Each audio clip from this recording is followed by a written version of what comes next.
Selamat pagi semuanya. Pagi ya. Buat yang belum kenal saya, belum pernah tahu, saya anaknya Pak Stefanus. Ya. Salam kenal. Saya berharap hari ini saya bisa membagikan firman yang dari hatinya saya, saudara. Dan hari ini saya akan membagikan firman, saudara. Papa saya tuh suka sekali berkhotbah tentang panggilan hidup, ya saudara ya, tentang kebenaran. Dan apa sekali lagi itu saudara ya. Khotbah yang saya suka sekali saudara membagikan adalah tentang emosi saudara. Itu kekuatannya saya saudara. Ya saudara ya. Sedikit cerita saudara ya, buat yang belum tahu, sedikit aja saudara. Saya itu lahir baru, walaupun saya dari kecil tuh sama papa tuh ke gereja terus saudara. Tapi saya benar-benar terima Tuhan tuh saya umur 17 tahun saudara. Saya ngalamin Tuhan umur 17 tahun saudara. Nah saudara, siapa sih yang sudah terima Tuhan? Oh ya, puji Tuhan saudara ya. Yang nggak angkat tangan, saya nggak tahu kalian di antara surga atau neraka, di tengah-tengah saudara. Ya, saudara, waktu saya terima Tuhan saudara, wah saudara, saya ingat banget itu di mobil dari tempat seminar pulang saudara, itu hadir Tuhan tuh kencang banget saudara. Merasa gitu nggak saudara? Ya kan, merasa damai banget, merasa enteng banget, hidupnya berubah sekali ya nggak saudara? Benar saudara? Ya saudara, saya berharap saudara, hidup saya sama kayak saham, naik begini saudara.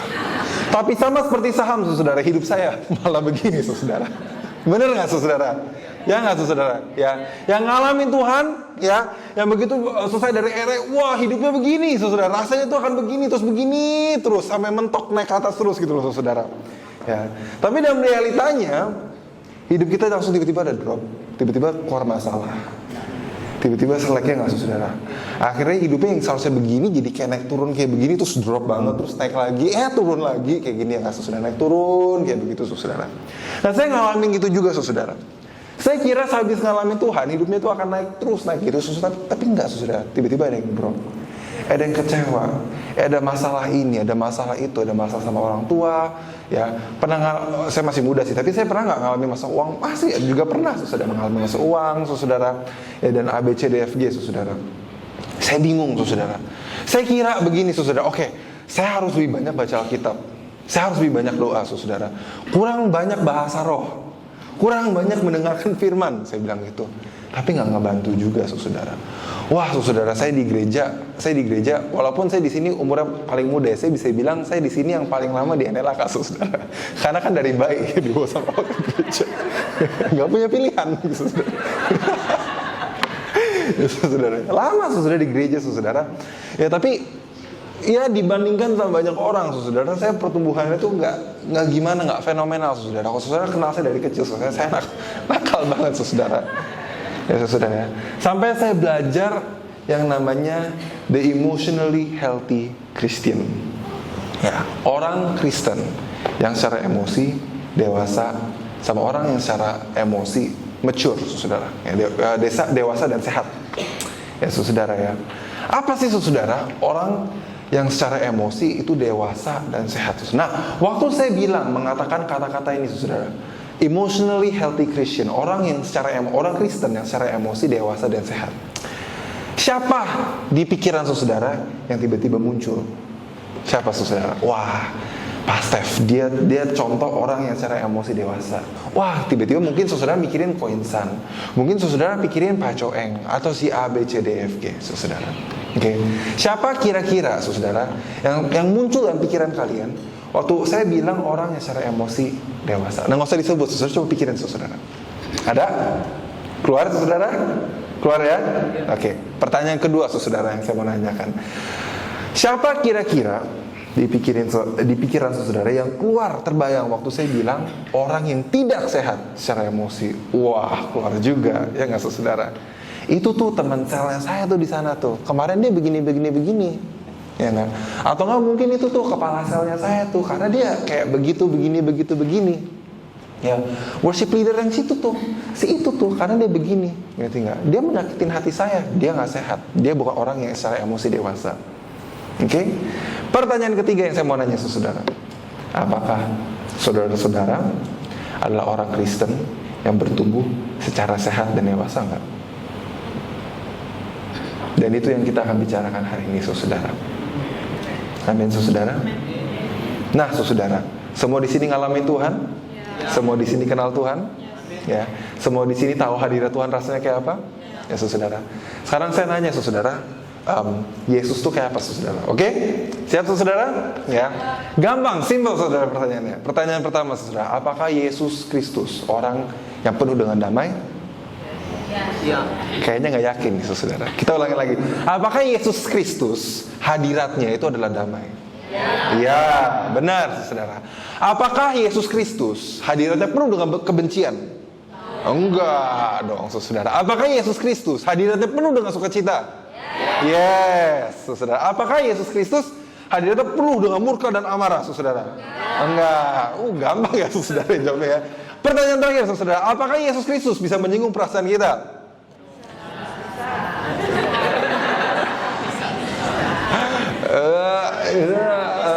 Bisa, enggak? Ada yang bingung ini, saudara. Apakah Yesus bisa menyinggung perasaan kita? Bisa? Enggak? Ada beberapa yang jawab bisa, ada beberapa yang nggak jawab, saudara. Ini adalah bab 1, ya, khotbah aku tentang emotionally healthy Christian, bagian pertama, saudara. Ya, judulnya si tersinggung, si keras kepala, sama si sakit hati. Ya, si tersinggung, si keras kepala, sama si sakit hati. Mari kita semua buka, saudara, ya, di Alkitab. Dan saya akan pakai bahasa Indonesia, dan ada beberapa saya akan pakai bahasa Inggris, saudara. Untuk saudara yang tidak bisa pakai bahasa Inggris, bisa buka di bahasa Indonesianya, ya. Saya pakai bahasa Inggris karena di bahasa Inggrisnya kata-katanya, kalimatnya lebih tepat, saudara. Kita buka Matius 15, ya, ayat 1, ayat pertama. Oke, kemudian datanglah beberapa orang Farisi dan ahli Taurat dari Yerusalem kepada Yesus dan berkata, mengapa murid-muridmu melanggar adat istiadat nenek moyang kita? Mereka tidak membasuh tangan sebelum makan. Tetapi Yesus menjawab kepada mereka, mengapa kamu pun melanggar perintah Allah demi adat istiadat nenek moyangmu? Sebab Allah berfirman, hormatilah ayahmu dan ibumu, dan lagi siapa yang mengutuki ayahnya dan ibunya pasti dihukum mati. Tetapi kamu berkata, barang siapa berkata kepada bapaknya atau ibunya, apa yang ada padaku yang dapat digunakan untuk pemeliharaanmu sudah digunakan untuk persembahan kepada Allah, orang itu tidak wajib lagi menghormati bapaknya atau ibunya. Dengan demikian firman Allah kamu nyatakan tidak berlaku demi adat istiadat kamu. Hai orang-orang munafik, benarkan buat Yesaya tentang kamu. Bangsa ini memuliakan aku dengan bibirnya, padahal hatinya jauh daripada aku. Percuma mereka beribadah kepadaku, sedangkan ajaran yang mereka ajarkan ialah perintah manusia. Lalu Yesus memanggil orang yang banyak dan berkata kepada mereka, dengar dan campakkanlah bukan yang masuk dalam mulut yang menajiskan orang, melainkan yang keluar dari mulut, itulah yang menajiskan orang. Oke, saudara, kita akan pindah ke bahasa Inggrisnya. Kita buka Matius 15 ayat 12, saudara.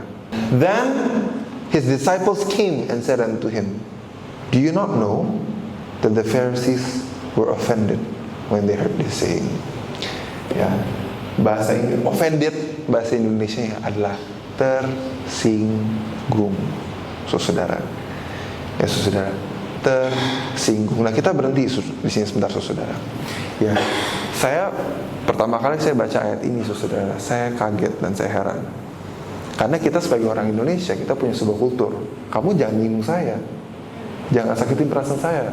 Ngerti ya? Kalau kamu sakitin perasaan saya, kamu nyinggung saya, itu salahnya kamu. Benar gak, saudara? Kita punya kultur, saudara, sebagai orang Indonesia. Kita punya sebuah tradisi, saudara. Punya cara tutur, cara ngomong sama orang, ya gak, saudara ya? Tapi satu ayat ini membuat saya kaget, saudara. Membuat saya heran, ya. Karena, saudara, sebelumnya Yesus tuh penuh dengan kasih. Datang ke orang tuh selalu nyembuhin, selalu damai, saudara. Selalu membangun. Tiba-tiba suatu hari dia datang kepada orang Farisi, saudara. Oh, saudara, ya, dia bukan ngomong di belakang, dia ngomong di depan banyak orang. Dia bilang, hai kamu munafik. Di ayat sebelumnya, di pasal sebelumnya, dia panggil orang Farisi, kamu keturunan ular beludak. Siapa di sini pernah ditegur di depan, kamu keturunan ular beludak? Pernah nggak, saudara? Enggak. Saya berdoa semoga jangan sampai, saudara. Ditegur di kantor pernah nggak, saudara? Di belakang, saudara? Pernah, di private. Nah, Yesus nggak di private lagi, saudara, di depan. Dan saudara jangan heran, jangan kaget. Saya juga kaget. Muridnya juga kaget, saudara. Mereka datang ke Yesus, mereka bilang, did you not know? Yesus, kamu nggak tahu Orang Farisi tersinggung loh. Coba kita pikir di sini sebentar, saudara. Kita berpikir di sini sebentar, saudara. Yesus menyinggung hati orang Farisi. Wow, saudara. Dia nggak, saudara. Ya, dia menyinggung hatinya orang Farisi. Ini aneh sekali, saudara. Karena kultur kita bilang jangan menyinggung, ngerti nggak, saudara?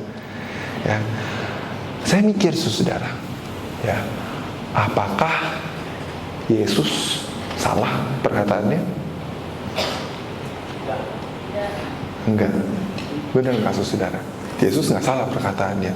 Ya, Yesus tahu nggak apa yang dia mengatakan kepada orang-orang Farisi itu akan menyinggung perasaannya? Tahu, saudara. Ya. Jadi siapa yang salah, saudara? Masa Yesus, saudara? Siapa yang salah, saudara? Orang Farisi. Benar nggak, saudara? Ya. Tapi, saudara, setiap perkataan yang keluar dari mulutnya Yesus adalah apa, saudara? Kebenaran. Apa yang saya belajar, saudara, dari ayat ini?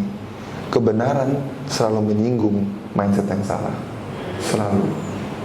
Selalu, saudara. Ciri-ciri pertama orang yang secara emosi tidak dewasa adalah mereka tidak bisa dikritik, gampang tersinggung, dan super sensitif. Karena, saudara, Yesus adalah contoh di Alkitab orang yang secara emosi dewasa. Benar nggak, saudara? Yesus berapa kali, saudara, difitnah, dikatain, dijelekin, dikotorin, dianggap tidak berharga, saudara. Dan, saudara, tiap kali orang gituin dia, berapa kali dia tersinggung, saudara? Gak pernah, saudara. Tapi orang Farisi, saudara, tersinggung kok. Tersinggung banget, saudara. Benar, saudara? Ya. Kita lanjut lagi, saudara, ayat 13. Jawab Yesus. Ya, setiap 13 jawab Yesus, setiap tanaman yang tidak ditanam oleh Bapakku yang di surga akan dicabut dengan akar-akarnya. Biarkanlah mereka orang buta yang menuntun orang buta. Jika orang buta menuntun orang buta, pasti keduanya jatuh dalam lubang. Amin, saudara. Ya, orang Farisi adalah orang yang buta. Itu yang kata Yesus, saudara. Ya, nah, gini loh, saudara. Ya, masalahnya kita semua sini setuju orang Farisi itu hatinya keras. Mereka adalah contoh yang orang yang keras kepala. Mau diomongin apapun tuh nggak bisa, saudara. Nah, karena Tuhan tuh sangat mengasihi kita, saudara. Kalau kalian keras kepala, kalau kalian lagi hati keras, atau kalian dalam posisi apapun, saudara. Kalau kita dalam posisi apapun, Tuhan itu pasti akan ngomong sama kita, pasti. Tapi, saudara, untuk orang yang keras hati, yang kepala keras, saudara, Tuhan tuh akan berbicara. Tapi apapun yang Tuhan ngomongin, itu akan jadi singgungan bagi dia. Apapun, saudara. Mau itu dari pastornya, dari keluarganya, dari teman-teman dan tempat kerjanya. Dalam setiap hidupnya dia, saudara, dia akan merasa sensitif. Dia kira situasinya yang salah. Dia nggak sadar, dianya sebenarnya masalahnya. Kita akan korek lebih dalam lagi. Nah, orang Farisi ini adalah orang yang secara rohani itu buta banget, saudara. Itu nggak kita katakan. Orang yang hatinya keras dalam hidupnya itu buta, saudara. Buta. Yesus bilang orang Farisi adalah buta. Dan orang yang buta gampang tersinggung, mudah sekali tersinggung, saudara. Gampang banget tersinggung. Ya, saudara. Bagaimana saya tahu hati saya keras atau enggak? Gimana saya tahu hati saya dewasa atau enggak? Pertanyaan kalian, seberapa sensitif perasaan kalian orangnya? Kalian hatinya tuh seberapa gampang kalian rentan terhadap rasa singgung? Ada amin? Saudara. Nah, ini adalah orang Farisi, saudara. Mereka tidak bisa dengar kritik. Kalau dengar kritik, itu emosinya itu rasanya kayak mau meledak gitu, saudara. Kayak mau nangis, kayak gitu loh, saudara. Kayak ada darah tinggi, tau nggak? Kayak air lagi mendidih, mau meledak duar gitu loh rasanya, saudara. Itulah ciri-cirinya, saudara. Nah, saudara, ya. Jadi apa sih buah-buahnya orang Farisi? Sekarang kita akan ngomong, saudara, buah-buahnya orang Farisi itu apa, saudara? Ada 6, saudara, yang saya temukan. Ciri-ciri orang secara emosi itu tidak dewasa. Saudara siap, saudara? Ya. Dan ini adalah contoh-contoh yang saya ambil dari orang Farisi. Ya. Ini bukanlah sesuatu yang harus kita berubah. Yang kita harus berubah itu adalah hati kita. Tapi kalau hatinya kalian tidak sehat, tidak dewasa, inilah buah-buahnya. Oke. Apa sih ciri-ciri orang hati yang secara emosi tidak dewasa, yang secara emosi itu tidak sehat, seperti orang Farisi? Orang Farisi itu Nomor 1, saya tanya saudara, sebenarnya orang Farisi itu punya kuasa nggak sih? Nggak punya, ya nggak saudara, nggak punya dong, ya kan? Tapi mereka sebenarnya kuasa mereka tuh dalam apa saudara? Mereka tuh punya influence, ya saudara ya. Kok mereka bisa punya influence padahal mereka nggak punya kuasa? Ya nggak saudara? Ya, kok mereka bisa ada kuasa gitu saudara? Nomor 1 saudara, because emotional security mereka datang from the approval of crowds. Oke, saya bahasa Indonesia saudara. Artinya saudara, ya, mereka peduli banget apa yang orang ngomongin soal mereka. Peduli banget. Mereka ikutin banget, ya. Mereka tuh punya namanya kayak banyak pengikut. Ngerti nggak saudara? Gitu loh saudara. Ya, mereka tuh takut banget, FOMO banget apa yang orang lain tuh ngomongin soal mereka. Lihat nggak saudara? Tahu nggak kenapa mereka salibin Yesus saudara? Karena Yesus itu dari bukan siapa-siapa tiba-tiba jadi terkenal. Jadi terkenal mendadak. Yesus mendadak terkenal saudara. Dan orang Farisi mereka takut kehilangan pengikut. Nah saudara, mungkin nggak kelihatan saudara. Ya. Tapi orang Kristen yang secara emosi tidak dewasa, mereka tuh butuh banget banyak teman. Wah, rame banget banyak teman saudara. Teman untuk nongkrong, teman untuk ini, ya saudara. Dan kehidupan mereka butuh divalidasi oleh temannya mereka. Oh ya, kamu memang hebat, kamu tuh sehat ya insannya, kamu kayak begini kayak ini. Wah, rasanya kalau dipuji sama teman tuh rasanya gebiar, atau nggak sih, kayak rasanya berbunga-bunga gitu loh saudara. Kalau lagi gesekan sama teman dekat kalian, rasanya tuh kayak hancur banget tuh hidupnya. Itu ciri-ciri orang secara emosi tidak sehat tuh nomor 1 tuh begitu saudara. Kebahagiaan kamu, mood kamu itu swingnya itu berdasarkan hubungan kamu sama temannya kamu. Hari ini aku sama temanku lagi baik, lagi have fun, lagi happy, lagi ye gitu loh saudara. Itu orang Farisi saudara. Takut banget saudara kehilangan keramaian saudara. Ya, orang Farisi itu kan adalah pusat perhatian orang Yahudi. Mereka suka saudara jadi pusat perhatian. Makanya waktu mereka berpuasa, mereka biarkan berpuasanya itu bukan diem-diem di jalanan, pakai baju yang jelek, ya kan kata Alkitab kan? Benar kan? Kenapa? Supaya semua pada lihat. Supaya semuanya bisa validasi bilang, oh ini orang Kristen baik ini orang Kristen bagus nih. Puasanya kelihatan sama semuanya. Ya. Kedua saudara, FOMO. Ya, opininya itu gampang banget ya digantikan sesuai apa yang orang ngomongin. Ya, saya punya teman saudara. Ya, dia itu pengen banget cepet kaya. Cepet kaya itu tidak alkitabiah. Ngerti saudara? Ya, cepet kaya itu tidak alkitabiah. Dia pengen banget cepet kaya. Ya, sebentar temannya bilang, kripto bagus, masuk kripto. Bangkrut saudara, hilang duit gitu saudara. Sebenarnya ini bagus, masuk saudara bagus. Wah, tiba-tiba ini bangkrut. Tapi cepet-cepet, ngerti nggak sih saudara? Ya, temannya bilang ini bagus, ini bisnis bagus, bla bagus, nggak ada resiko sama sekali. Gampang banget percaya, masuk ke sini saudara, bangkrut. Udah bangkrut nggak belajar, masuk ke pindah ke sebelahnya, masuk ke sini. Wah, gitu loh saudara. Opininya tuh nggak punya opini yang pasti saudara. Tiba-tiba si A, B, dan C bisa ngomongin tentang satu hal, berbeda opini. Dia nggak tahu yang mana yang benar, nggak bisa bedain yang mana yang benar, yang mana yang salah. Ketiga, emosinya, rohaninya gampang banget mati dalam situasi yang negatif saudara. Ya, rasa takut dan cemas itu berputar dalam hidupnya. Di gereja, puji Tuhan, Tuhan akan membawa kemenangan dalam keuanganku. Di rumah besok saya makan apa, bisnis saya gimana, atau stres berat kayak gitu. Wah, cemas gitu. Tapi ke gereja Tuhan saya berikan. Tapi saudara tahu nggak sih perasaan gini saudara ya? Mau ke gereja seberapapun kayak gimana pun tuh nggak bisa membawa breakthrough. Sadar nggak saudara? Rasanya setiap hari sama Tuhan tuh pergumulan terus, kayak mau breakthrough terus, tapi nggak pernah breakthrough saudara. Susah saudara. Itu ketiga saudara. Ya, sampai saudara 10 tahun, 15 tahun di gereja, lama-lama rasanya kayak Tuhan tidak bersama dia. Kering gitu loh rohaninya, mati gitu loh saudara. Ya, keempat saudara, defensif dan very reactive. Merasa selalu diserang, defensif.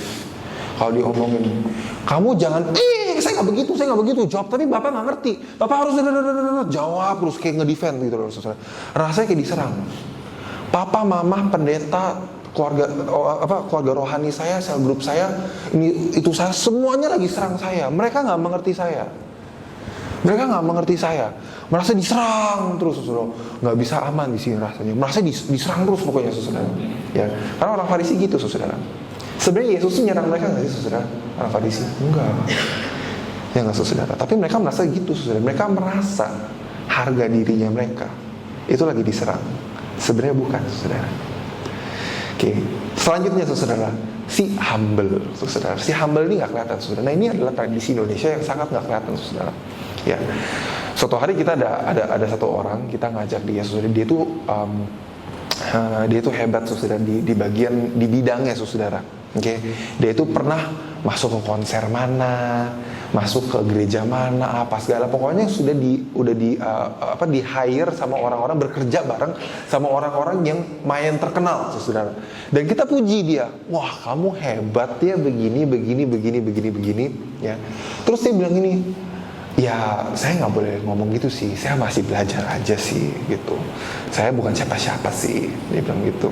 Ya, saudara, ya, saya harus tetap rendah hati, pas walaupun saya begini, tapi ya saya ada kelemahan, saya mesti belajar apa segala gitu, ngerti ya? Wah, jawabannya tuh netral banget, saudara. Ya, tapi humble itu, saudara, itu bukan dalam perilaku kalian, dalam hati kalian. Bener nggak, saudara? Loh, kamu ngomong gitu, hati kamu sebenarnya sombong atau apa, kan nggak ada yang tahu. Yang tahu cuma Tuhan. Terakhir, saudara, si sungkan. Nah, si sungkan ini lebih nggak terdeteksi lagi. Kenapa, saudara? Karena si sungkan ini dari luarnya, saudara, itu kelihatannya tuh baik dan manis, saudara. Misalnya, ya, saya lagi duduk di mobil, ya, duduknya berempat. Bayangin teman 3 saya tuh orang yang badannya besar-besar, saudara. Jadi mata saya kram gitu duduk di mobil gitu, ya. Terus om tante di depan nyetir, Kenneth, di belakang aman nggak kursinya? Baik nggak? Oh iya om, saya baik om. Ya. Tapi sebenarnya mata tuh udah kram banget, itu sakit banget ya. Dan perjalanan tuh 2 jam, 3 jam sampai sakit banget, saudara. Ya, turun mobil, perutnya kelaparan, kerok gitu. Kenneth, mau makan nggak? Enggak om, aman, masih oke kok. Tapi perutnya gitu, kenceng banget, udah lapar banget, saudara. Ya, saudara. Nah, kenapa si sungkan adalah salah satu ciri-ciri orang yang secara emosi nggak dewasa juga, saudara? Karena ternyata, saudara, si sungkan itu diam-diam, saudara, itu juga gampang tersinggung. Tapi dia beda sama yang lainnya. Kalau dia tersinggung, dia nggak ngomong, dia nggak keluarin, dia simpan di dalam. Oh, saya nggak apa-apa kok. Tapi di mukanya, di belakangnya, saudara, ini tau nggak, dia begini. Oh ya, nggak apa-apa kok, baik-baik aja kok om, ya. Tapi dia begini, tau nggak sih, dia, iya om, makasih om, gitu. Terus diam-diam, pelan-pelan dia menghilang dari hubungannya, menjauh, hilang, itu, saudara, kayak angin. Yang terakhir adalah si sungkan. Nah, itu adalah ciri-ciri orang Farisi, saudara. Kalau saudara membaca ini, saudara, kalau saudara mendengar ini, saudara, ya, saya minta saudara untuk melihat, ngecek dalam hati kita sendiri. Jangan melihat orang kanan kiri. Amin. Ya, saudara, ya. Apakah ciri-ciri ini ada dalam hati kita, tidak?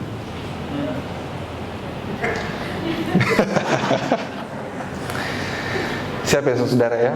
Di Matius 16 ayat 1 sampai 4. Kemudian datanglah orang-orang Farisi dan Saduki hendak mencobai Yesus.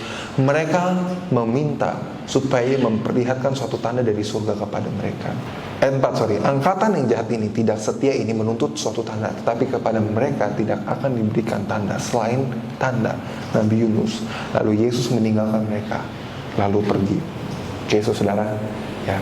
Jadi saudara bayangin di ayat pertama, orang Farisi sama orang Saduki, mereka datang ke Yesus. Mereka minta tanda. Mereka bilang ini, Yesus, kalau engkau benar-benar Tuhan, Mesias, tolong dong tunjukin kita tanda. Nah, kalau saudara baca di ayat sebelumnya, Yesus tuh membangkitkan banyak orang mati, ya, memberi makan kepada 5.000 orang, ya, saudara, ya, banyak sekali mujizat, mengusir iblis dan apa segala. Di ayat 16 mereka bilang, tolong dong tunjukin kita tanda. Aduh, saudara, masalah itu bukan di mujizatnya. Saya belajar, saudara, masalah itu bukanlah Tuhan tuh kurang nyata atau kurang mujizat dalam hidupnya kita. Yes. Hati yang keras itu membutakan kita dari pekerjaan Tuhan yang aslinya. Yes. Jadi, saudara, bisa nggak orang Farisi itu banyak duduk di bait Allah, banyak dengar khotbah, mereka mempelajari itu semua. Tapi kayaknya, saudara, mereka paling nggak ngerti. Oh saudara, orang di gereja bisa duduk 20 tahun, 30 tahun. Seperti saya saudara, 17 tahun saya duduk di gereja sini. Saya dengerin khotbah bapak saya. Saya kira saya ngerti. Saya nggak ngerti saudara. Karena hati saya keras. Kalau hatinya keras, saudara, mau denger apapun saudara, itu nggak bisa masuk. Kita bisa mengerti, tapi yang kita ngerti itu lama-lama jadi teori, jadi template. Jadi kalau orang nanya gereja itu kayak gimana, saya bisa jawab. Tapi template, tapi nggak hidup. Di rumah, di pekerjaan, di apapun saudara, Tuhan tuh jadi nggak hidup. Tuhan itu menjadi seasonal doang. Waktu lagi datang ke KHR, datang ke RE, datang ke apa. Tapi di setiap hidup hari kita, Tuhan tuh kadang-kadang datang, kadang-kadang enggak, kadang-kadang dekat, kadang-kadang enggak, sampai ke sebuah titik di mana kita merasa kering banget sama Tuhan, saudara. Ya, saudara ya. Kita lanjut lagi, saudara. Markus 8. Ya. Yesus lanjut, saudara, dia ngomong sama murid-muridnya. Ya. Markus 8 ayat 14. Ya. Kemudian ternyata murid-murid Yesus lupa membawa roti. Hanya sebuah saja yang ada pada mereka dalam perahu. Lalu Yesus memperingatkan kepada mereka, katanya, berjaga-jagalah dan awaslah terhadap ragi orang Farisi dan ragi Herodes. Maka mereka berpikir-pikir dan seorang berkata kepada yang lain, itu dikatakannya karena kita tidak mempunyai roti. Nah, Yesus jelas-jelas ngomong apa? Hati-hati terhadap raginya apa? Orang Farisi dan Herodes, benar saudara. Ya. Tapi orang-orang itu apa, muridnya Yesus, mereka nangkapnya apa? Oh, karena nggak bawa roti. Saudara ngerti nggak sih? Ini dua topik yang berbeda, tapi orang Farisi bisa salah ngerti. Seringkali loh saudara ya, our leader, figur otoritas kita saudara, ngomong sesuatu sama kita, tapi kita salah ngerti. Saudara pernah ngalamin itu nggak saudara? Kenapa bisa salah ngerti saudara? Kenapa orang muridnya Yesus mereka bisa salah ngerti? Karena di ayat 14 mereka lupa bawa roti. Jadi apa saudara? Mereka takut diomelin. Saudara. Kita lanjut saudara ayat 17. Dan ketika Yesus mengetahui apa yang mereka perbincangkan, ia berkata, mengapa kamu memperbincangkan soal tidak ada roti? Belum jugakah kamu paham dan mengerti? Telah degilah hatimu, kamu mempunyai mata, tidakkah kamu melihat? Dan kamu mempunyai telinga, tidakkah kamu mendengar? Tidakkah kamu ingat lagi? Gini loh saudara, bahasa Inggrisnya ya, degilah hati kamu. Itu bukanlah degil saudara. Kok hati kamu keras? Bahasa Inggrisnya itu, bahasa asli itu keras. Saudara, rupanya saudara, orang yang takut ditegur itu hati keras. Karena mereka merasa teguran itu seperti sebuah kematian, ancaman, ngerti nggak saudara? Sebuah kematian saudara. Jadi kita suka menolak dan menjauh dari rasa tegur saudara. Nah, kalau kalian takut ditegur, takut banget saudara ditegur saudara. Kalian punya mata tapi nggak melihat, punya kuping tidak mendengar. Kalian nggak bisa mengerti. Kita tidak bisa mengerti kenapa ini sebuah terjadi dalam situasi, kenapa ini salah. Saya punya papa saudara, dan kalau saudara sudah lama di gereja ini kenal papa saya. Papa saya kalau tegur itu nggak begini saudara, begini saudara ya, langsung ke hati ya. Tapi itu tidak cukup saudara. Oh no nggak cukup saudara. Ya. Sampai gambar diri dan jati diri kamu tuh hancur. Nah, itu bapak saya, bener, yang jadi murid-murid bapak saya yang pernah kenal pastor. Ya, oh nggak cukup saudara, sampai sehancur-hancurnya. Nah kalau saudara kenal mama tuh saya lebih lembut gitu saudara, ngomongnya tuh lebih jaga perasaan orang saudara. Karena dulu saudara saya berpikir, kenapa sih papa tuh kalau ngomong tuh harus sampai sakit banget gitu, baru papa puas gitu loh, sakit mau nangis gitu loh saudara, rasanya saudara. Ya, jadi saya dulu tuh karena saya nggak ngerti saudara. Tiap kali papa saya bilang, Kenneth sini, papa mau ngomong sama saya. Wow saudara. Saya siapin tameng saya saudara, ya. Saya siapin tameng saya. Salah satu tameng saya saudara adalah saya nggak tahu, gitu. Oke, papa mau ngomong sama kamu. Kenapa tadi di rumah nggak ada makanan buat adik-adiknya kamu? Wah, saudara, saya siapin tamengnya saya. Saya nggak tahu. Jawaban saya paling netral. Jawabannya adalah saya nggak tahu. Ya saya gimana tahu? Papa nggak ngomong ke saya. Saya dari tadi di kamar, saya lagi kerjain tugas apa gitu. Papa coba tanya dia, gitu loh. Selalu kayak gitu, saudara. Selalu kayak begitu, tau nggak saudara? Pokoknya apapun itu saudara, jawaban saya pokoknya jangan sampai papa tegur saya. Saya harus menghindar dari teguran, karena teguran tuh sakit, enak saudara. Koreksi itu nggak enak. Saudara, ya untuk saya belajar soal ini saudara, teguran itu justru yang membuat saya bertumbuh. Waktu saya merasa sakit, Dan saya mengizinkan diri saya untuk merasa sakit, ditegur. Saya mengizinkan diri saya untuk disinggung. Itu adalah waktu-waktunya saya bertumbuh. Kebanyakan besar kita tidak bertumbuh, bukannya kita kurang merasa hadirat Tuhan, saudara. Karena kita maunya baik-baik, bagus-bagusnya aja. Tapi jelek-jeleknya kita nggak mau. Tuhan jangan pegang jelek-jelek. Kita maunya yang baik-baiknya saja. Kita maunya sukacita, damai sejahtera Tuhan. Tapi nggak mau rasa disinggung sama Tuhan. Itu loh saudara yang bikin kita nggak bertumbuh. Kita tidak bisa mengizinkan diri saya sendiri untuk merasakan rasa sakit ditegur, sakit disinggung. Emang sakit banget saudara. Sakit banget saudara. Ya saudara ya. Tapi kalau saya tidak bisa digituin saudara, saya nggak bisa bertumbuh saudara. Siap saudara? Ya. Selanjutnya saudara. Nah Yesus ngomongin soal ragi. Ragi itu ngomong soal mindset. Oke. Jadi mindset apa sih yang orang Farisi punya yang salah? Oke saudara. Kita lanjut. Tadi buah-buahnya. Sekarang kita ngomongin mindsetnya saudara. Nah ada 4 mindset saudara. 5 deh. 5 mindset orang Farisi yang salah saudara. Pertama, ya, munafik. Itu udah jelas. Munafik, ya. Munafik itu apa, saudara? Munafik itu datang ke gereja, puji Tuhan, wah, puji Tuhan, nangis, ya. Puji Tuhan, luar biasa, ya. Tuhan memberkati kamu, ya. Tapi, saudara, ya, di hidup setiap harinya, kalau nyetir mobil, tep, ada orang motor, nyelip, gitu, ya. Kita buka jendela, goblok lu. Kayak gitu, saudara. Ya. Marah murka. Tapi di gereja, puji Tuhan, Tuhan tuh shalom saudara yang terbaik, Tuhan. Jadi saudara, hidupnya double saudara. Ya, kalau dibutuhkan, saya pakai topeng, gitu loh. Kayak topeng malaikat gitu ya. Tapi di rumah topeng setannya keluar, gitu loh saudara. Ya, di gereja Tuhan tuh luar biasa. Di rumah maki-maki istri, katain istri. Tapi di gereja, puji Tuhan apa, Tuhan tuh baik apa. Di sini, wah jelek banget saudara. Saudara kebayang ya, saya nggak usah lanjutin saudara ya. Wah kalau emosi meledak, pengen gebrak apa, pengen pukul apa saudara. Ya kalau nangis, wah. Ya. Tapi di gereja, wah gitu. Nah saudara saya kasih saudara. Ya Tuhan kita, puji Tuhan. Ya bukanlah Tuhan yang melihat dari luar. Dia melihat dari dalam. Apa yang di dalam itu penting daripada di luar. Saya kasih contoh saudara. Waktu Tuhan pergi untuk memilih raja, dia milih di antara 7 atau 7 kakaknya Daud saudara. Dia pilih siapa saudara? Daud. 1 Samuel 16 ayat 7 mengatakan kenapa? Karena Tuhan melihat hati saudara. Benar gak saudara? Tuhan melihat apa saudara? Hati. Orang luar tuh melihat di luar saudara. Tapi Tuhan tuh bukan melihat perilaku. Tuhan tuh melihat hati. Makanya di Matius 15 saudara, ayat 11, dengar dan camkanlah bukan yang masuk ke dalam mulut yang menajiskan orang, melainkan apa yang keluar dari mulut itulah yang menajiskan orang. Benar? Ya saudara ya.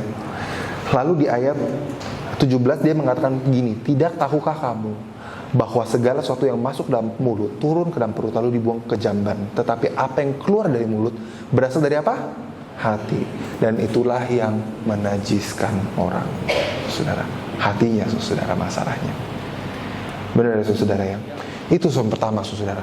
2 hidupnya saudara. 2 life saudara. 2 hidupnya saudara ya. Kedua saudara.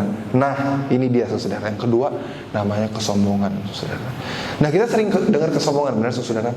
Tapi kesombongan Alkitabiah itu apa saudara? Nah kesombongan yang tidak Alkitabiah, yang menurut Alkitab itu tidak benar saudara. Yang orang Farisi miliki. Pertama, gengsian. Gengsinya tuh tinggi banget saudara. Setinggi gunung saudara. Kalau diomongin apa tuh gengsinya naik gitu loh saudara. Ya. Nah saya punya teman. Mereka tuh punya kultur dalam keluarga mereka, rumahnya mereka itu gengsi tuh tinggi banget. Papa tuh nggak pernah ngomong sama anaknya saya sayang kamu, nggak pernah. Karena gengsi tinggi. Itu saudara. Ya. Jadi cara papahnya tuh ngomong sama anaknya saya sayang kamu tuh gimana? Habis ngapain kamu hari ini? Gitu, dingin banget saudara. Kulturnya dingin sekali saudara. Kamu habis makan apa tadi? Ya oke. Itu cara papanya tuh ngomong. Itu the best. Itu cara terbaik papa itu bisa mengungkapkan perasaan sayang dia ke anaknya. Kenapa? Karena papanya tuh gengsian banget. Gengsinya tuh tinggi banget saudara. Egonya tuh tinggi banget saudara. Selanjutnya saudara, judgmental, suka menghakimi orang. Nah menghakimi sama ditegur tuh beda. Oke, ya, ditegur adalah untuk bisa mengkoreksi dan membangun hidupnya kita. Menghakimi adalah waktu kita menghakimi, termasuk tuh gosip. Ih, lihat misalnya ya, saya pilih Koinsan ya hari ini ya, karena Koinsan adalah depan saya gitu kan. Wah, Koinsan hari ini bajunya kusam sekali, jelek banget. Coba lihat saya, tasnya Gucci, ya, celananya apa, bajunya apa. Saya lebih baik daripada dia. Gitu. Wah, lihat saya lebih baik daripada dia, lihat dia apa kayak gitu. Kita lihat dari atas sampai bawah ya. Saya berdoa di neraka semoga jangan ada yang kayak begitu saudara.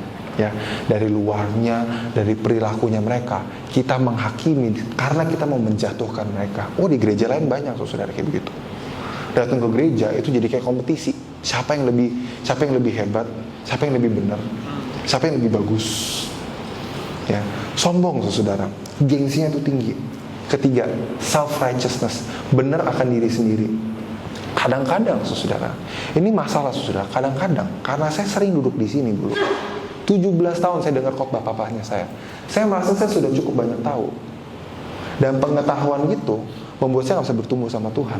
Karena kalau orang ngomong, saya bilang, kamu tahu apa? Saya lebih tahu banyak daripada kamu. Self-righteousness, orang Farisi itu begitu. Mereka dari kecil, saudara, belajar perintah Allah. Jadi waktu Yesus datang, bilang ini yang benar, mereka bilangnya gini, ini kan anak Yesus kan, yang kecilnya anaknya tukang kaya itu kan, dia tahu apa? Itu masalah saya, saudara. Nah, saya anak pendeta, saya 17 tahun duduk di sini, kamu ngomong apa sama saya? Nah, saudara, roh itu saudara yang membuat kita nggak bisa bertumbuh, saudara. Self-righteousness, pembenaran akan diri sendiri, terlalu tahu banyak mengalami, saudara. Sampai, saudara, kita merasa kita udah tahu aja, saudara. Hatinya, saudara, jadi merasa kayak saya sudah veteran, gitu, saudara. Sudah veteran. Nah, banyak murid-murid Yesus, ya, waktu mereka banyak mengusir setan. Ingat 72 murid Yesus, mereka banyak mengusir iblis, saudara. Ingat ya, saudara ya.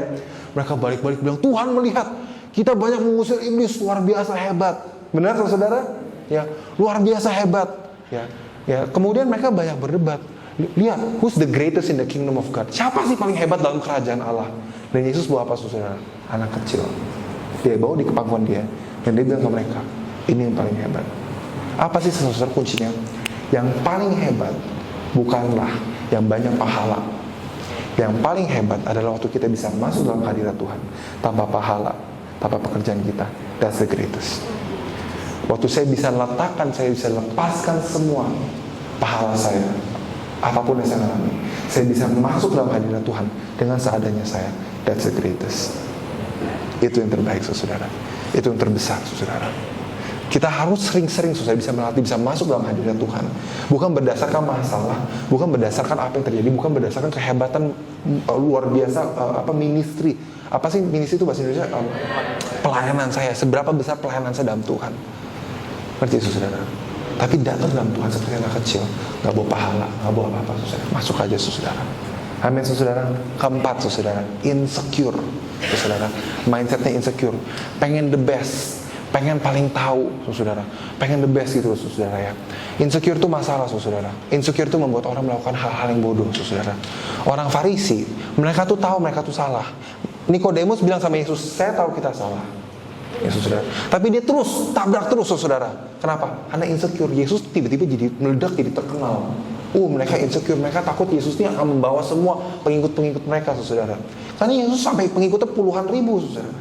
Akhirnya, walaupun mereka salah, bayangin, saudara, sampai salah pun mereka ngebunuh Yesus, membunuh Yesus, saudara. Mereka memfitnah Yesus. Sebenarnya mereka tahu Yesus itu nggak salah.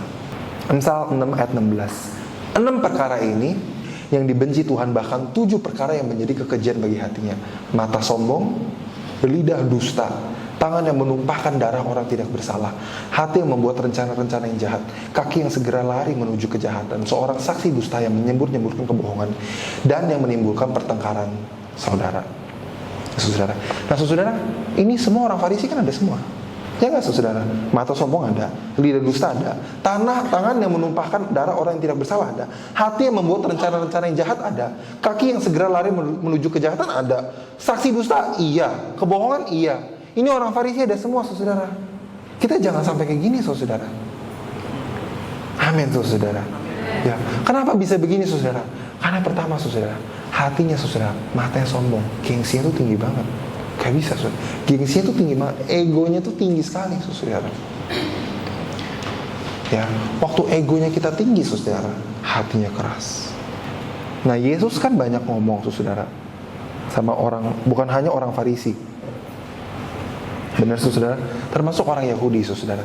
Di Yohanes 6 ayat 42 saudara, waktu dia bilang kepada orang-orang Yahudi saudara, ini jawaban mereka, bukankah ia ini Yesus anak Yusuf yang ibu bapaknya kita kenal?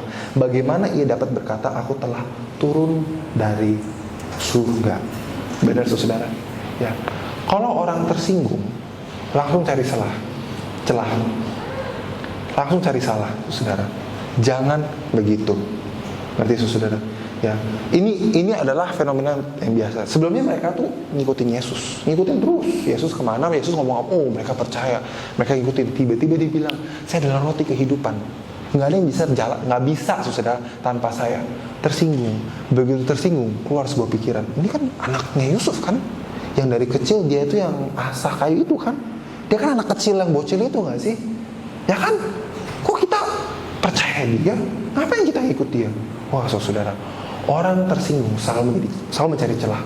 Apapun, kalau kamu sudah tersinggung sama orang itu, apapun yang orang itu ngomongin, apapun yang orang itu lakukan, itu jadi celah, saudara. Kamu salahin, kamu serang terus.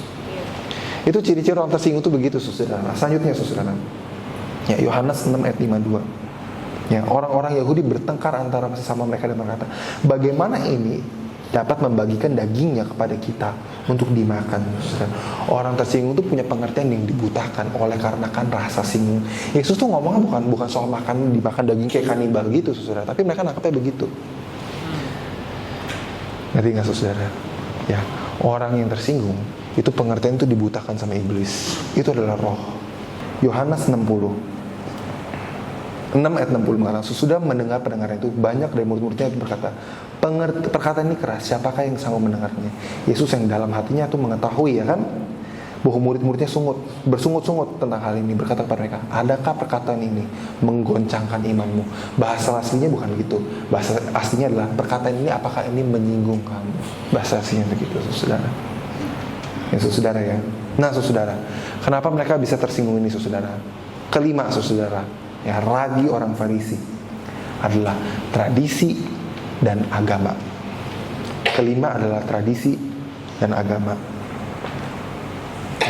Matius 15 ayat 8 sampai 9. Ya. Bangsa ini Yesus ngomong kepada orang Farisi, ya, bangsa ini memuliakan aku dengan bibirnya, padahal apanya? Hatinya jauh daripadaku. Ulangi lagi, hatinya jauh daripadaku. Sekali lagi saudara, katakan sama aku, hatinya jauh daripadaku. 1, 2, 3. Hatinya jauh daripadaku. Ayat 9, percuma mereka beribadah kepadaku, sedangkan ajaran yang mereka ajarkan ialah perintah manusia. Nah saudara, saya mau, ini penting saudara, nomor 5. Karena Serang itu adalah gereja yang sudah lama banget. Sudah 22 tahun. Benar saudara? Ya saudara ya. Jangan sampai gereja ini sama seperti orang Farisi yang ikutin tata ibadahnya mereka itu dengan agama dan tradisi. Apa sih agama dan tradisi? Agama itu begini saudara, ayat 8, bangsa ini memuliakan aku dengan bibirnya, padahal hatinya jauh daripada aku. Bibirnya itu apa saudara? Bibir itu adalah pahala. Tapi yang Tuhan mau itu bukan bibir kita, bukan tangan kita, tapi hati kita. Gimana caranya saya bisa melayani Tuhan kalau hati saya jauh dari Tuhan? Gimana saudara? Gimana saudara mau melayani Tuhan kalau hatinya saudara itu jauh dari Tuhan? How? Tuhan itu bukan mau pelayanan kita dulu, tapi hatinya kita saudara. Karena dari hati yang bagus, pelayanan yang bagus itu lahir dari hati yang baik, hati yang sembuh saudara. Saya ke Taiwan saudara, saya masuk ke gereja, yang jadi greeter tau gak saudara itu apa saudara? LGBT saudara. Dia jadi greeter saudara. Wah saya panas saudara. Orang LGBT kan belum pernah ngalamin Tuhan. Gimana cara dia bisa melayani? Ngerti gak saudara? Ya, kita melayani berdasarkan pengalaman kita sama Tuhan dulu. Berubah dulu gitu loh saudara. Kita nggak sembarangan kasih. Kita tidak mikir, oh lewat pelayanan kamu nanti kamu akan ngalamin Tuhan. Oh enggak, saudara. Pelayanan saya itu lahir dari pengalaman saya yang baik sama Tuhan, yang sehat sama Tuhan. Dengerin saudara, Tuhan itu bukan mau pelayanan kita, perbuatan kita, pahala kita. Tuhan itu mau hati kita. Kekristenan saudara bukanlah tentang pahala, berapa banyak kamu melakukan buat Tuhan. Ada beberapa dalam dan intim kamu sama Tuhan. Dari situ saudara, yang lain itu aman saudara. Dua perintah Allah terbesar apa saudara? Satu, mengasihi Tuhan dengan segala hatimu. Benar? Itu kan hati saudara, itu kan hubungan. Kedua itu apa saudara?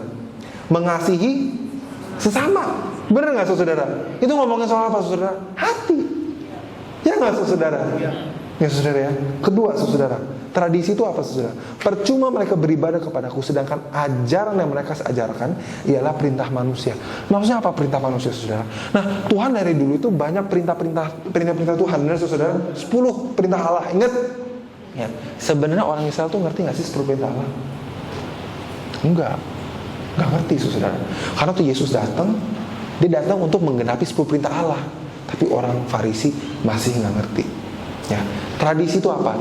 Tradisi adalah waktu saya melakukan sesuatu tanpa pengertian. Dan agama adalah waktu saya melakukan sesuatu tanpa hati. Sampai ke titik, kenapa kalian ke gereja? Oh, karena saya orang Kristen. Terus kenapa? Ya sudah, memang dari dulu kita orang Kristen memang harus kan ke gereja. Nah itu agama. Mau makan saudara, wah terima kasih puji Tuhan, makan saudara. Doanya saudara udah nggak pakai hati lagi. Hilang saudara. Doa, udah lakukan aja saudara. Bangun pagi, doa Tuhan terima kasih hari ini. Doanya jadi template, saudara tahu nggak? Terima kasih hari ini, tolong saya berdoa supaya hadirin Engkau bersama dengan saya. Hari jadi hari yang luar biasa dan baik, bla bla bla. Amin. Jadi template saudara. Udah nggak pakai hati lagi. Ya pantasan tuh karena nggak bisa merasakan hadirat Tuhan. Karena doanya udah jadi agamawi saudara. Tradisi itu apa? Saya menjalankan sesuatu, saya nggak punya pengertian. Kenapa kita harus ada RE? Ini bahaya saudara kalau jawaban kita begini. Ya karena dari dulu waktu ada zamannya Pastor itu memang begitu. Jadi kita jalanin aja.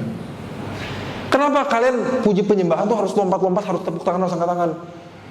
Karena ya dari dulu begitu aja caranya. Ya jadi kita begitu caranya. Itu tradisi saudara. Kenapa harus doa pagi-pagi? Ya karena memang gitu. Itu memang kita orang Kristen. Emang harus? Ya harus. Karena ya begitu caranya. Harus dijalanin karena memang begitu. Wah mati saudara gereja itu.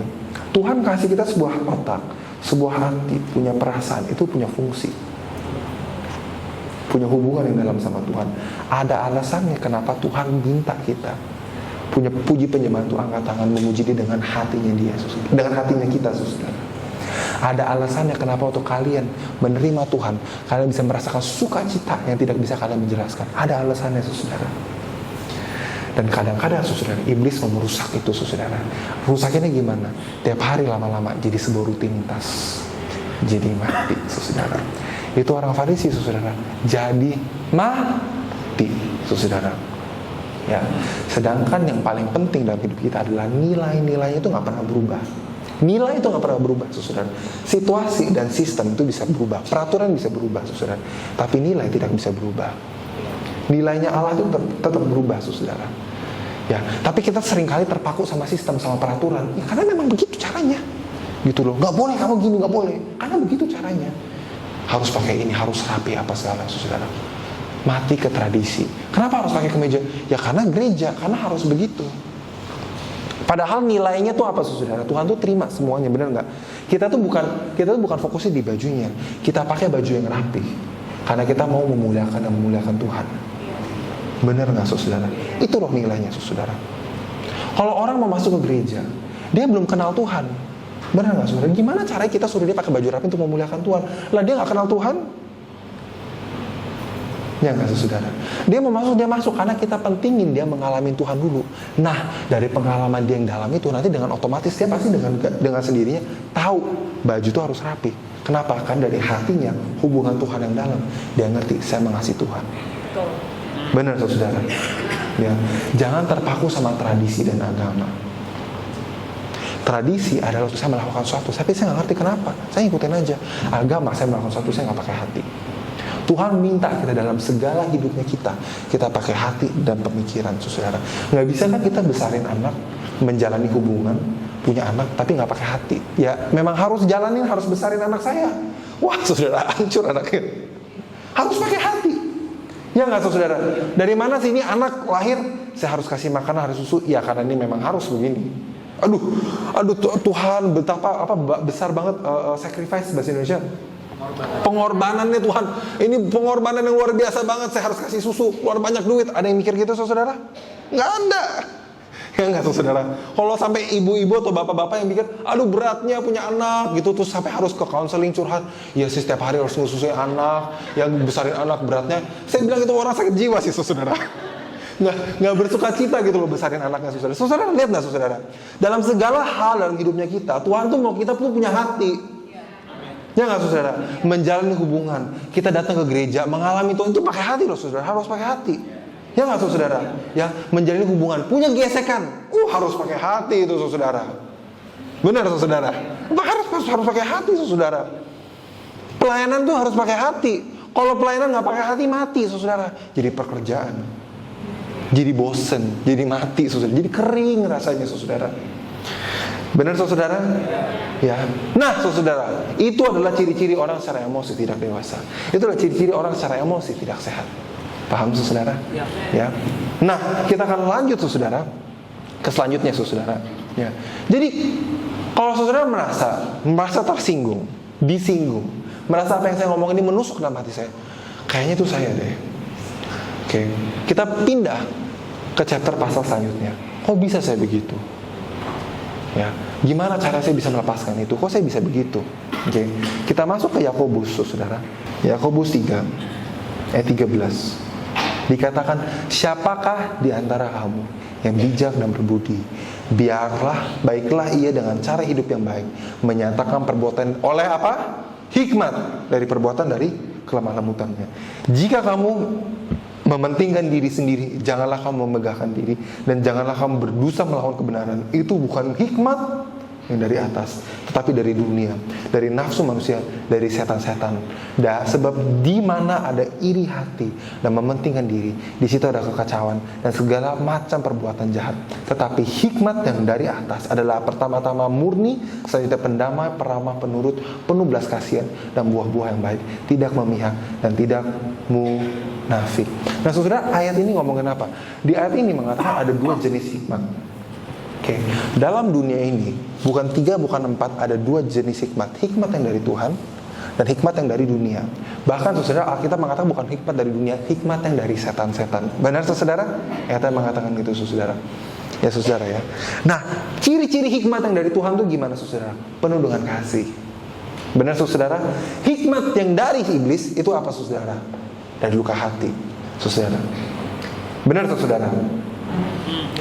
Ya. Jadi Alkitab ini mengatakan ada 2 jenis hikmat, bukan 3, bukan 4, bukan 5. Ya. Ada hikmat yang lahir dari hati penuh dengan sukacita yang ngalamin Tuhan. Ada hikmat yang lahir dari luka batin. Oke. Nah, saudara, saya ngajarin ini saudara, gimana caranya orang hatinya keras. Saya kasihin caranya saudara. Ternyata rupanya saudara, dalam hidupnya kita itu ada yang namanya pengalaman hidup. Benar Bapak Ibu semuanya? Saya punya pengalaman hidup, Bapak Ibu sini semuanya punya nama pengalaman hidup. Benar? Nah, pengalaman hidup ini selalu memberi kita pelajaran. Dan pelajaran ini selalu memberi kita hikmat. Dan hikmat ini saudara menjadi panutan dan panduan dari hidupnya kita. Masalahnya saudara, hikmat yang kita belajar ini seringkali itu bukan dari Tuhan. Itu lahir dari hati yang sakit. Oh saudara nggak tahu saudara, hidup itu selalu memberi pelajaran. Benar nggak saudara? Ya kan? Mau bos kamu ngebohongin kamu, mau orang tua kita ngecewain kita, mau kita dibohongin orang, mau gereja kecewain kita, mau kita senang atau apa kayak gimana pun saudara, hidup itu selalu memberi pelajaran. Hidup kita susah, hidup kita gampang, kita dipuji orang, pengalaman hidup itu selalu memberi kita pelajaran. Benar? Ya, tapi belum tentu pelajaran itu dari Tuhan. Saya kasih contoh saudara, hikmat yang bukan dari Tuhan itu kayak apa? Ya, Ini adalah hikmat yang kontroversial banget, saudara. Yang banyak orang tuh banyak mikir, saudara. Banyak orang tuh mikir gitu, saudara. Contohnya, saudara, ya, ada anjing yang bisa jadi teman baik manusia, dan ada beberapa teman baik manusia bisa jadi anjing. Pernah dengar, saudara? Saudara ketawa, saudara. Oh ya, saya kasihin, saudara. Itu kebohongan enggak? Alkitab mengatakan itu adalah sebuah hikmat. Itu hikmat, saudara. Saya ulangi lagi, itu hikmat, saudara. Tapi itu bukan hikmat dari Tuhan. Yes. Kenapa, saudara? Karena hikmat itu, saudara, itu lahir dari hati yang kecewa terhadap manusia. Memang benar anjing tidak bisa melukai kita, tapi luka yang manusia berikan kepada kita itu adalah luka yang bisa membuat kita bertumbuh. Kamu kira kalau kamu gesekan sama anjing bisa membuat kamu bertumbuh? Memang anjing itu nggak bisa menyakitin hati kita, tapi saudara pernah dengar nggak orang bilang, oh saya dilukai hatinya sama anjing, dia nyakitin hati saya? Pernah nggak, saudara? Terus dia salah anjing, saudara. Kalau kita dengar gitu, kita bilang ini orang sakit jiwa juga, saudara. Nggak, saudara? Ya nggak, saudara? Kita nggak pernah dengar kan orang bilang anjing sakitin hati saya? Nggak pernah. Mereka bilang anjing itu selalu baik apa segala gitu. Ngerti nggak, saudara? Ada lagi, saudara, ciri-ciri, saudara. Saya sebagai cowok, saya harus kuat, saya harus strong, saya nggak boleh kasih lihat orang kelemahan saya. Itu ciri-ciri hikmat bukan dari Tuhan. Ya kan? Itu hikmat itu lahir dari pengalaman hidup. Saudara berasa nggak? Perasaan dan emosi kalian itu jalan terus. Mau kalian dikecewain, mau kalian lagi seneng, apapun yang kalian lewat itu jalan terus. Dan sembari ini jalan, ini tuh jalan terus. Dan kadang-kadang apa yang masuk dalam sini itu bukan dari Tuhan. Set keluar pikiran, saya mau keluar gereja deh. Yesus ngomong kan ke murid-muridnya kan, saya adalah roti kehidupan apa segala. Ayat selanjutnya mengatakan apa?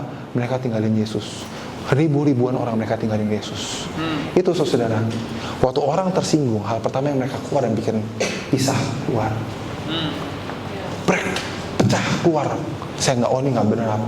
Yang kadang-kadang kita mikir, oh itu pikiran saya sendiri. Oh enggak, itu iblis ngomong ke kalian. Saya sering, saudara, dengar orang bilang ini, waktu kecewa, bergesekan, Tuhan ngomong ke saya, keluar dari gereja. Ada suami istri bilang, Tuhan bilang sama saya harus tinggalin suami saya karena kita berantem parah banget. Bahkan kasih ayat Alkitab apa segala. Oh, itu bukan dari Tuhan, saudara. Bukan, saudara. Karena iblis bisa ngomong sama kita juga. Tuhan selalu ngomong kepada orang yang hatinya lembut, yang hatinya tidak ada ego. Tapi kalau ada ego, kita mengatakan apa, saudara? Ya. Jika kamu menaruh perasa iri hati dan kamu mementingkan diri sendiri, janganlah kamu megahkan diri dan jangan berdosa melawan kebenaran. Dengar itu, saudara. Itu bukan hikmat dari atas, tetapi dari dunia, dari nafsu manusia, dari apa? Setan. Iblis bisa bicara.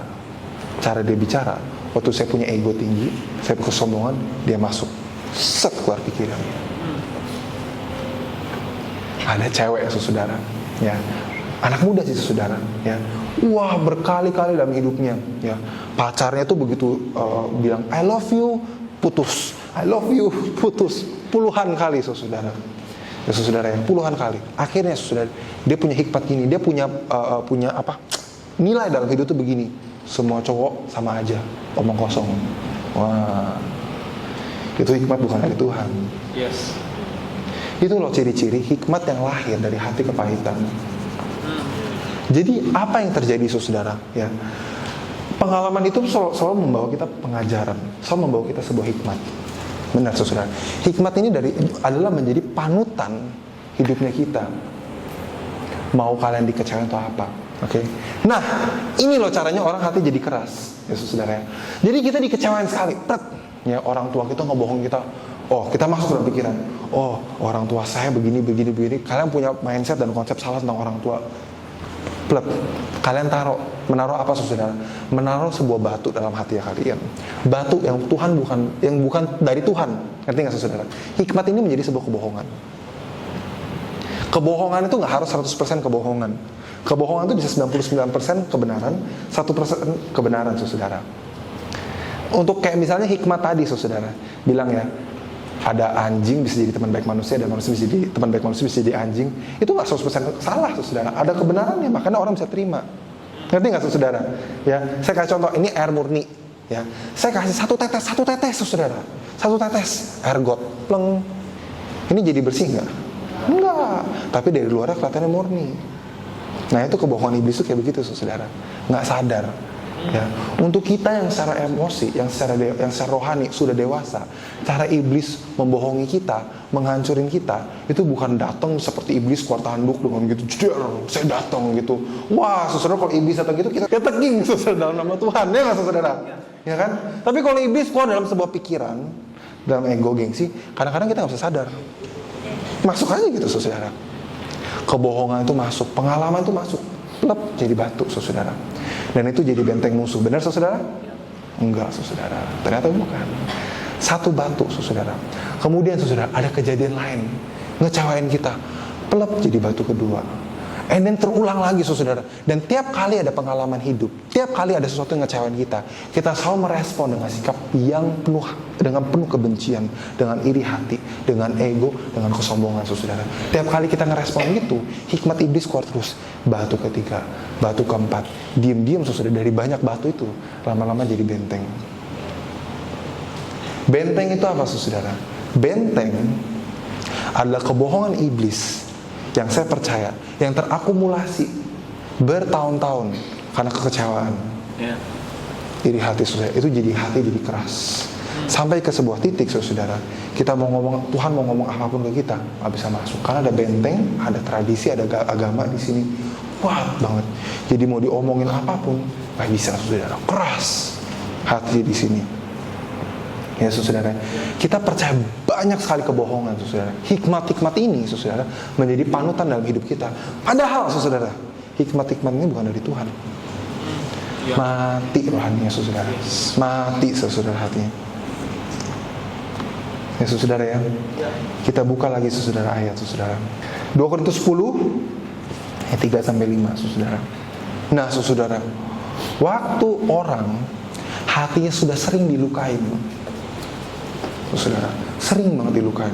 Hidupnya itu penuh dengan kepahitan hidup, saudara. Dan dia responnya tuh dalam kebencian, iri hati, ya, nggak pernah dalam kelemah lembutan, nggak pernah kepada Tuhan. Saya tahu saya terluka, Tuhan, tapi saya serahkan hati saya kepada Engkau. Saya mengizinkan itu terjadi dalam hidupnya saya. Tapi Engkau berpartisipasi untuk merubah apa dalam hati saya. Tapi kita responnya nggak begitu, saudara. Kita responnya, saya tunjukin kamu suatu hari, saya balas kamu 10 kali lipat. Tangan ganti tangan, mata ganti mata. Saudara, kita mikir gitu. Awas kamu, suatu hari itu saya sukses, saya tunjukkan kamu. Atau enggak, kalau saya mati, saya akan bawa kamu hancur juga bareng sama saya, kayak gitu, saudara. Nah, itu orang yang keras kepala, saudara. Itu orang yang punya bentengnya udah keras, saudara. Ya. Jadi kalau orang bentengnya udah keras, iblis sudah kuat banget di hati dia, dalam pikiran mindsetnya kita, saudara. Apa yang terjadi, saudara? Kita nggak suka dikorek, nggak suka disinggung. Itu orang Farisi. Ya. Jadi cara kita menolak singgungan, cara kita menolak Tuhan, saudara, adalah kita we deny.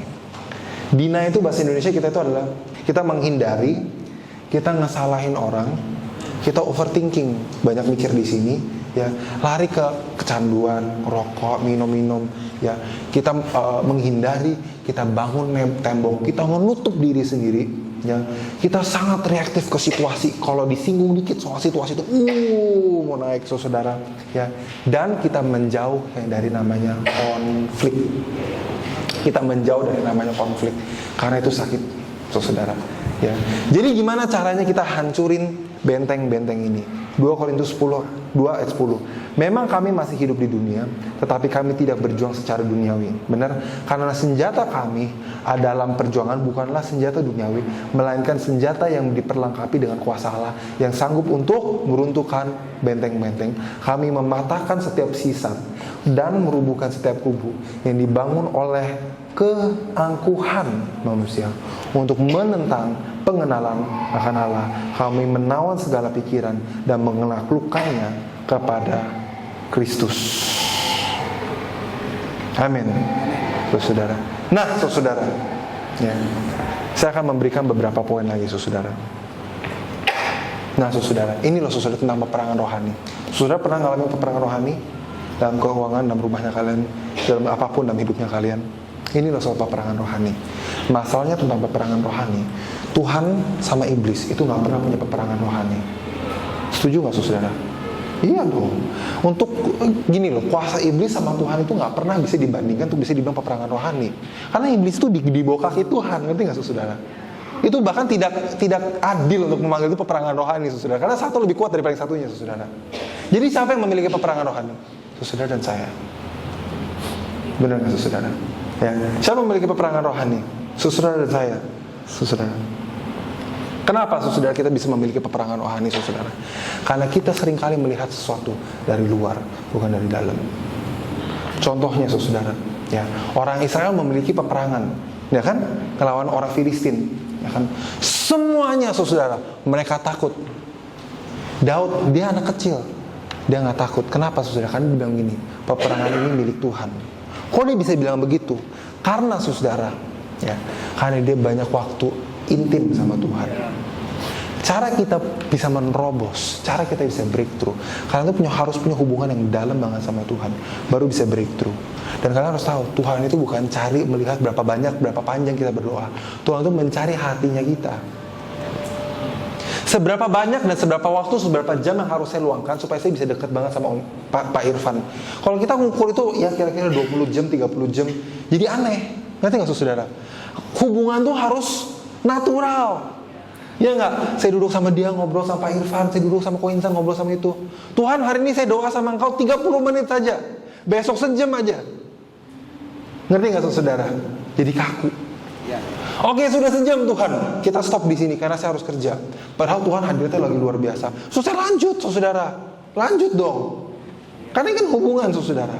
Itulah yang Daud menang tuh di situ, saudara. Ya, kedagingan itu apa, saudara? Kedagingan adalah apapun di luar hidup saya yang memuaskan hatinya saya. Padahal Tuhan tuh mau memuaskan saya dari dalam keluar, bukan luar dari dalam. Tapi kita selalu menghakimi sebuah situasi dari luar dari dalam. Tuhan tuh mujizatnya ada atau enggak, situasi saya kayak gimana? Gini, saudara, Tuhan itu nggak pernah. Tuhan tuh tiap kali dia masuk ke dalam situasi berubah. Ngerti nggak, saudara? Tapi sering kali kita sebagai orang Kristen, kita berdoa Tuhan merubah situasi saya, bukan Tuhan merubah hati saya. Itu loh, saudara, jadi masalah. Paham nggak, saudara? Tuhan rubah masalah keuangan saya, Tuhan rubah orang tua saya, rubah kepala sel saya. Kita nggak pernah berdoa Tuhan rubah saya, rubah hati saya. Kadang-kadang masalah itu Tuhan berikan supaya kita berubah hatinya, bukan supaya situasi berubah, saudara. Tuhan tuh tidur di tengah-tengah badai. Murid-murid bilang, Tuhan, kita akan mati. Benar, saudara? Tuhan bangun dan dibilang, tenang badainya. Badainya tenang, saudara? Tenang. Kok bisa, saudara? Karena hatinya tenang. Makanya dia bisa tidur, saudara. Dan ketenangan itu keluar dan manifested. Semuanya jadi tenang, saudara. Tuhan bukan selamatkan kita supaya situasi kita jadi enak. Tuhan tuh selamatkan kita supaya pertama hati kita tenang. Hati orang tenang, hati orang penuh dengan damai sejahtera, hati yang penuh dengan ketuhanan yang kuat di sini, penuh dengan Roh Kudus, itu bisa menenangkan segala situasi, saudara.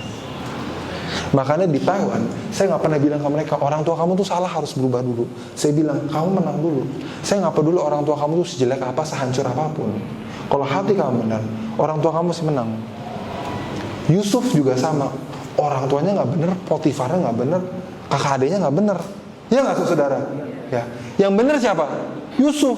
Dan Yusuf yang benar dikecewain terus berkali-kali. Tapi karena hatinya benar, semua jadi baik buat dia. Daud juga sama. Saulus beda orang. Si Saul, saudara, itu mau membunuh dia. Benar, saudara? Ya, tapi dia coba ngerubah Saul nggak? Oh nggak. Dia tetap tunduk sama Saul. Di sini ada nggak Pasef yang coba membunuh kalian lempar tombak gitu? Nggak pernah, saudara. Ya kan? Tapi kadang-kadang kita nggak bisa tunduk sama dia. Masalah itu bukan di situasi kita. Masalah itu bukan di kepala otoritas kita. Seringkali masalah itu di saya. Ngerti nggak, saudara? Situasi seharusnya membuat saya mendekat sama Tuhan. Tapi seringkali kita minta Tuhan intervensi ke tengah-tengah masalahnya kita. Bukan menjadi kolaborator sama Tuhan. Itu alasannya kenapa kita sebagai orang Kristen itu rasanya pengen breakthrough terus. Tuhan, tolong Tuhan, saya butuh Tuhan. Saya butuh breakthrough. Saya butuh mujizat di sini, saya butuh mujizat di sini. Padahal Tuhan the miracle worker loh. Mujizat ada di tangan kita. Tuhan sudah berikan segala kuasa kepada kita dan otoritas kepada kita. Tapi seringkali kita doa, Tuhan, tolong Tuhan. Tolong Tuhan, tolong Tuhan. Amin, saudara. Saya mau kasih 3 lagi saudara. Satu poin lagi saudara. Ya, sebelum kita tutup saudara. Ya. Ada 3 hal yang sering kali kita lari. Ya, maksudnya kalau waktu kita nggak mau diproses hati sama Tuhan, ya cenderung orang Kristen tuh lari kepada 3 hal.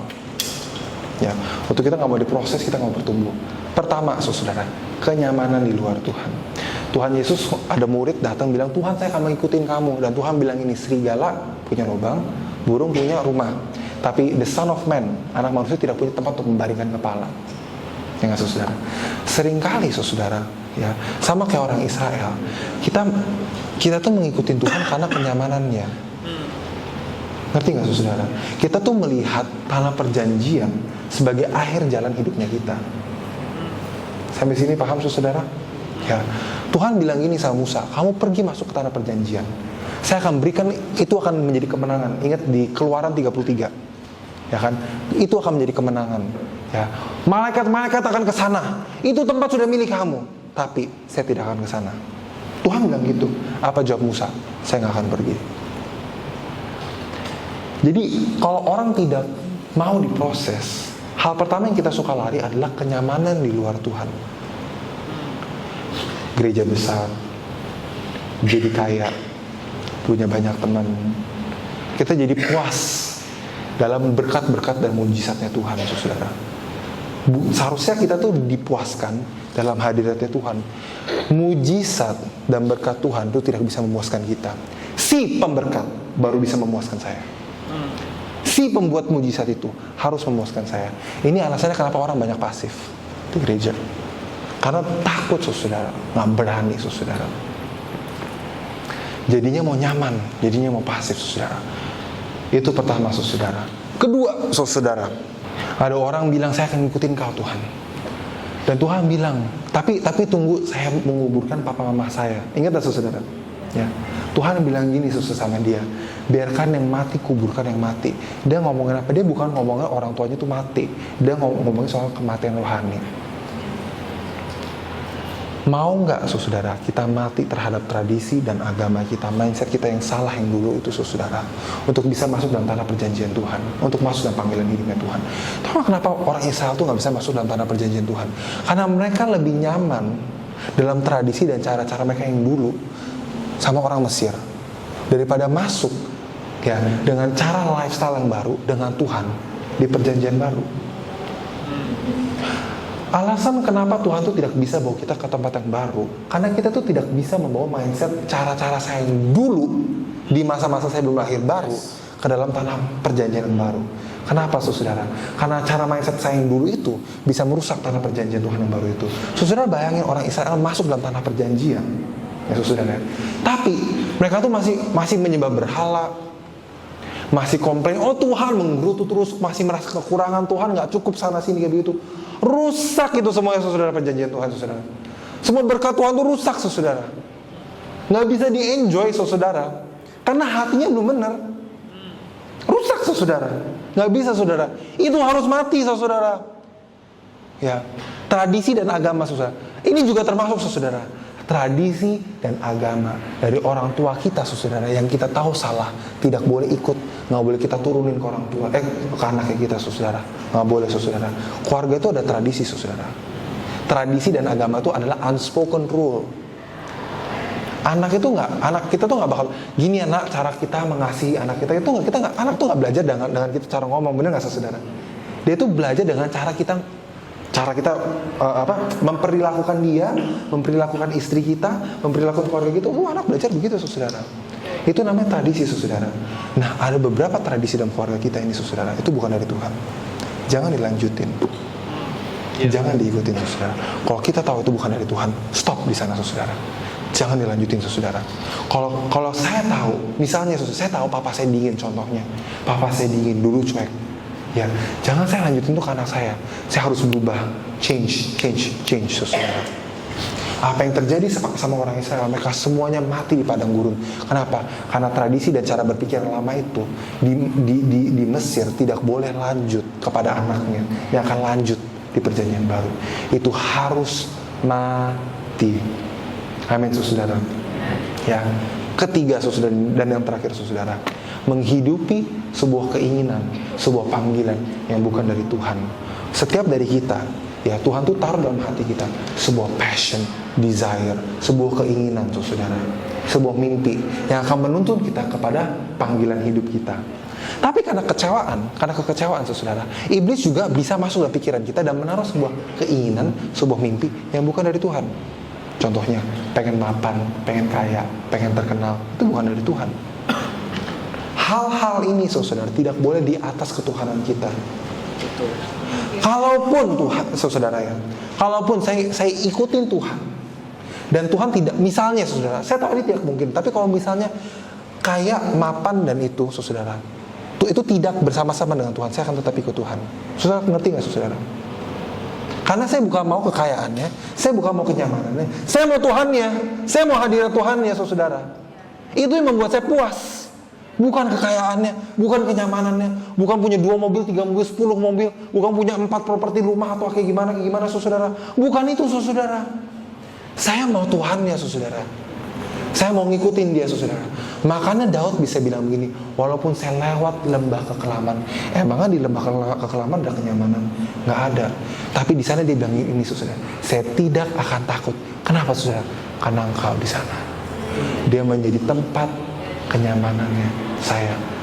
Saudara mungkin belum tahu ini, saudara, tapi hanya Tuhan bisa menjadi tempat kenyamanan kita. Hanya Tuhan yang 100% asuransi, garansi 100% yang pas bisa memuaskan kita, memulihkan kita, Tuhan. Kita, saudara. Bukan uang, bukan rumah, bukan kepastian. Yang pasti di sini dalam hidup kita ini cuma Tuhan doang, saudara. Waktu kita ngikutin Tuhan, yang lain tuh dikasih. Tapi sering kali kita ngikutin Tuhan karena kita mau yang lainnya. Tuhan bilang kejarlah dulu kerajaan Allah, semua itu kan diberikan sama kita. Tapi sering kali saya mau semuanya, makanya saya kejar Tuhan. Nah itu loh, saudara, jangan begitu, saudara. Jangan kebalik, saudara. Ada amin, saudara. Amin, saudara. Ya.